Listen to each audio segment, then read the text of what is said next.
She wiped the last smudge from the grand piano with the practiced efficiency of someone used to making the invisible visible. The mansion smelled like lemon oil and old money. Rain traced the windows. She moved through rooms with the certainty of someone who knows every inch of a house that once belonged to someone else. He had called her Marianne when he hired her, but she answered to Maisie. She kept her hair tight, her uniform neat. People noticed her mostly as a comfort, a presence that made things hum smoothly. They did not notice the stiffness when she climbed the servants' stairs or the way her hands flexed when the phone rang. They did not see the way she drew breath, small and steady, before she entered family dinners. Tonight the house hummed with a fundraiser in one wing. Maisie worked the opposite end in a room of linen and porcelain. Near midnight a phone buzzed with a terse message. 2 men had entered through the greenhouse and were heading toward the service hall. She found them before the light found them. Voices, low and unfamiliar, floated from behind a storage door. The nearer voice laughed too loud. The other voice smelled of cheap cologne. "This is an easy one," the nearer voice said. "Nobody will notice 2 boys cleaning up a mess." Maisie pressed against the wall. Her hand closed on the metal ring at her belt, fingers steady. She remembered being called small and harmless, the bunkroom a patch that read army. She had folded that life into quiet, but it lingered in her joints. She stepped out and the flashlight slit the men's faces. Their eyes widened, not because of her uniform, she wore a house smock, but because of the shape of her jaw and the square of her shoulders. "Can I help you?" she asked, voice small in the corridor but threaded with steel. "Wrong wing," the tall man slurred, shoving past. His hand reached for a silver cabinet. The other man blocked her path. "You Black Maid," he said, words meant to sting. For a moment the corridor held its breath. "I'm doing my job," she said.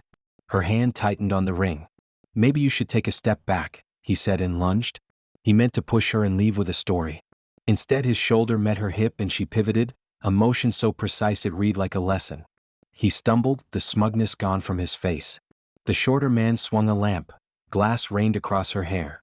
For an instant the house tilted, chandeliers, rugs, broken glass. Staff screamed and footsteps thundered. In the chaos the tall man scrambled, pulling his partner toward the back exit. "Leave," Maisie said, and the word had the weight of a command. They ran into the rain, leaving mud and chaos. House staff gathered, eyes wide. The head housekeeper reached for Maisie's sleeve. "Are you?" "I'm fine," Maisie said. Her voice was even, but the ache in her shoulders was real. Someone wrapped a towel around her head. Someone called security. The assistant with the phone looked confused when he learned what had happened. Within 20 minutes the word reached the glittering wing. The billionaire wandered to the corridor. "Is she okay?" he asked.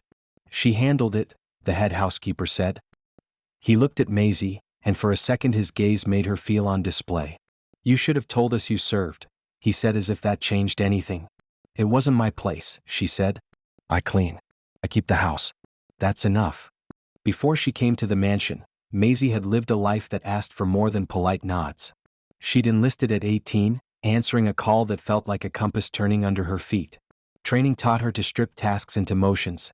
Check, secure, move. It taught her to watch for tiny changes, the rustle of fabric, the micro-breath before a fist clenches. She had seen things that make other people's stories, and she had learned to carry them without letting them weigh her down. She kept a small trunk of photographs under her bed, faces of comrades, a dog-eared letter, a medal she had almost lost in a mud field. Once, after a week of rain, she sat on the stoop and let the past roll through her. A neighbor offered tea and didn't ask questions beyond, "Are you from around here?" She said yes. That was the life she taught herself to live. Her work in the mansion became a new discipline. There were schedules to maintain, silver to polish, secrets to keep. The head housekeeper, Mrs. Collins, became a quiet ally. They shared afternoons making pies and folding linens. Respect between them grew on the simple currency of consistency. Mrs. Collins never asked about the tattoo, and Maisie never mentioned it. The attack forced something into the open. Security footage showed the movements, the split-second decisions, how Maisie closed distance and used momentum to unbalance a man. The video reached a local news producer. A segment ran on breakfast television. A maid who used military training to protect a house. Attention followed. People wanted interviews and quick slices of heroism. Maisie turned most down. She did accept one request. Mrs. Collins's neighborhood center needed help. Twice a month she taught practical skills: self-defense, resume work, folding bandages. Standing at the front of that room, patient and direct, she found teaching made the old memories less sharp and gave them use. Not everyone approved. A gossip column suggested the family exploited the story for PR. The accusations stung but didn't stick. Friends sent notes and flowers. They never tried to control the meaning of her actions. She had never wanted a medal, just normalcy and enough money to keep two steady hands at work. The week the men were arrested, Maisie refused to be filmed. "I'd like to help," she told the young reporter at the gate, "but my work is not a show." He watched her later at the neighborhood center and his expression changed. The camera could capture motion, not the quiet of human care that made it real. One afternoon the billionaire's young son found Maisie folding linens. "Mom says you fought men," he said solemnly. "Is it true?" "Yes," she said. "But it wasn't about fighting. It was about keeping this home safe." He offered her a marble as if it could fix anything. She pocketed it. Maisie's life did not change overnight. She kept her shifts, her hands dusted with flour and polish.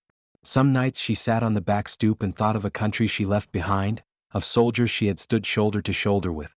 Those memories sat beside domestic rituals like two stray pieces of a larger puzzle. The way the family looked at her altered, small shifts like a lens refocusing. The billionaire nodded when she passed. The assistant stopped assuming she was invisible. The change was granular, hard to write down, but it stacked until noticeable. Months later the family invited a veterans charity to a fundraiser. Maisie served punch and quiet conversation. Someone asked her if she would speak about her time in service. She thought of the man she carried from a burning truck and the lesson in folding a bandage and decided she would. She stood on a small step behind the band and, with the same economy she used for a mop, told a story. Not about medals but about quiet acts. Carrying a wounded soldier, tending the scared, the look on a widow's face when someone promised to remember her love. People listened. When she finished, applause came, not spectacle but recognition. A woman wiped her eyes. The assistant said awkwardly, "We should have known." "Thank you." Maisie smiled, and this time the smile reached her eyes. She had not sought praise. She had kept the house and its people safe because that was what she did. The past threaded through her present like a careful seam. After the speech a few quiet things changed. The Veterans Charity invited Maisie to lead a few workshops at the neighborhood center. A local councilwoman helped arrange a modest grant. The billionaire donated part of the event's proceeds and later shook Maisie's hand, brief, warm, private. At the center, classes filled with people who wanted practical support more than applause. Maisie's lessons started with posture and breathing, then simple ways to unbalance someone larger. She taught folding bandages and how to steady a panicked person. Students returned and brought neighbors, small threads of community stitched where there had been gaps. Recognition came as invitations and small tokens. Mrs. Collins pinned a ribbon to the pantry board labeled Maisie's Corner. A sergeant asked if she'd advise a local veterans group. Maisie kept the ribbon in the staff room, where grateful hands found her. On quiet nights, people still misread her for invisible labor, until routine changed.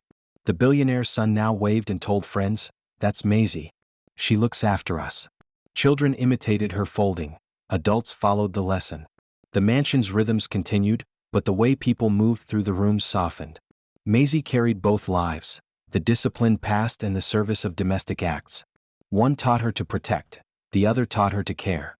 The house stayed safe and she stayed where she chose to be, steady and present. She slept with the certainty that she had kept her corner of the world intact. She smiled, then she slept.